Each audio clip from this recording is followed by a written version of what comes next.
نبی کریم علیہ السلام نے فرمایا، بخاری مسلم ہے، فرمایا 7 ہلاک کرنے والی چیزوں سے بچنا، اگر ان میں تم چلے گئے تو ہلاک ہو جاؤ گے۔ 7 چیزیں ہیں جو تمہیں ہلاک کر دیں۔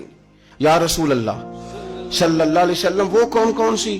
تو حضور نے فرمایا اللہ کے ساتھ شریک نہ کرنا، ہلاک ہو جاؤ گے۔ دوسرا نبی پاک صلی اللہ علیہ وسلم نے فرمایا جادو نہ کرنا، ہلاک ہو جاؤ گے، ہلاک۔ اور یار جسے حضور فرما رہے ہیں ہلاک ہو جائے گا، وہ بچے گا؟ نبی پاک صلی اللہ علیہ وسلم نے تیسرے نمبر پر فرمایا جس شخص کے قتل کرنے کو اللہ نے حرام قرار دیا ہے اسے قتل نہ کرنا، ہلاک ہو جاؤ گے۔ چوتھے نمبر پر رسول پاک علیہ السلام نے فرمایا سود نہ کبھی بھی کھانا، ہلاک ہو جاؤ گے، ہلاک۔ بڑی بڑی دلیلیں دی بینک والوں نے، بڑا سمجھایا تو حاجی صاحب مان گئے، محترم مان گئے، کہنے لگے نہیں جی نہیں وہ کاروبار میں لگاتے ہیں۔ بڑے بھولے والے ہیں ہم، پتہ سارا ہے۔ اور دیکھو سب کاموں کے باوجود مستقل بینکوں میں پیسے اس اکاؤنٹ میں رکھے ہوئے ہیں جہاں سے مستقل سود آتا ہے۔ حضور نے فرمایا نہ کرنا یہ کام۔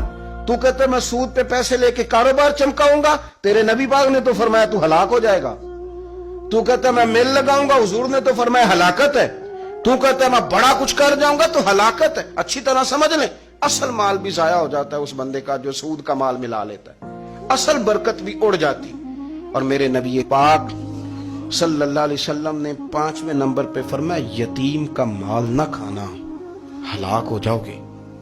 اور پھر 6 نمبر پر نبی پاک علیہ السلام نے فرمایا کفر سے جہاد ہو رہا ہو تو کبھی پیٹ پھیر کے بھاگنا نہ، ہلاک ہو جاؤ گے۔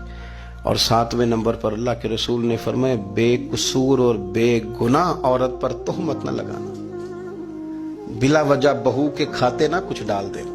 یہ 7 وہ چیزیں ہیں جو ہلاک کر دیں۔